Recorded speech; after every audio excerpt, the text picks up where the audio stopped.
Election day tomorrow, the marquee races, Virginia, New Jersey, New York City.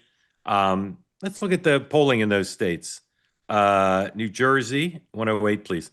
This is the Real Clear Politics average of a poll of polls. And as you can see, if you're watching, I'll read out for those of you listening on the podcast. Sherrill's average is up a little over 3 points over her Republican opponent. He does not lead in any single poll. Similar story in Virginia, 109, please.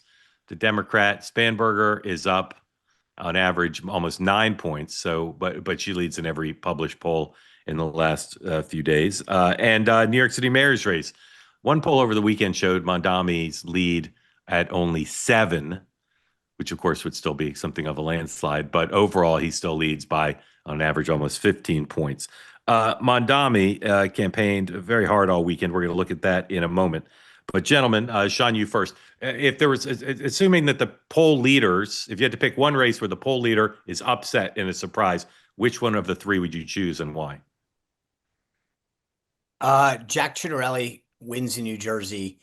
Why? Because I think he's got the momentum going in his direction in the final days. They seem to have a pretty solid ground game, and Sherrill continues to be on her heels when it comes to like some of the bigger issues. She's not on offense. At best, she's treading water. Dan, would you pick the same race or a different one for an upset if there is one? Same race, and it would be, I think, because the minorities in the working class communities around New York City and Philadelphia don't turn out, and I think those who do may vote for the Republican, which would be a huge, red flag going forward.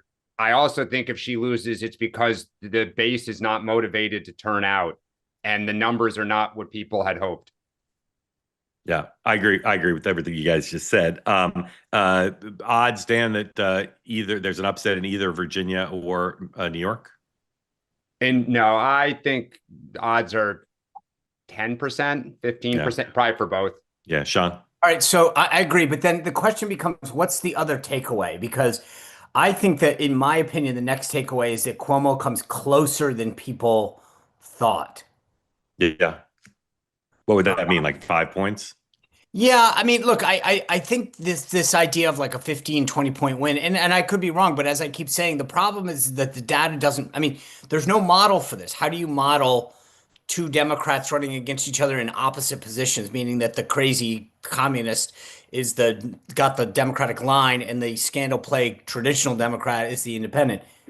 So I think the interesting thing in New York is, do Sliwa and Cuomo have a greater vote share than Mondani? Because that would be interesting if more than half in New York did not vote for Mondani. Yeah.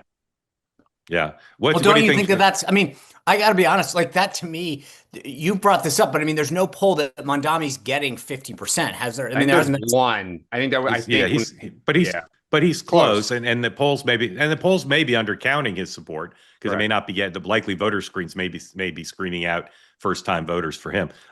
Let's talk about Mondami. I always said about Barack Obama, part of why he was so impressive in 2006 and 7 and 8 was he could go on Meet the Press, Monday Night Football, and The Tonight Show and do extremely well. I think Mondami could do 2 of 3. He's not been very good in any tough interview he's had.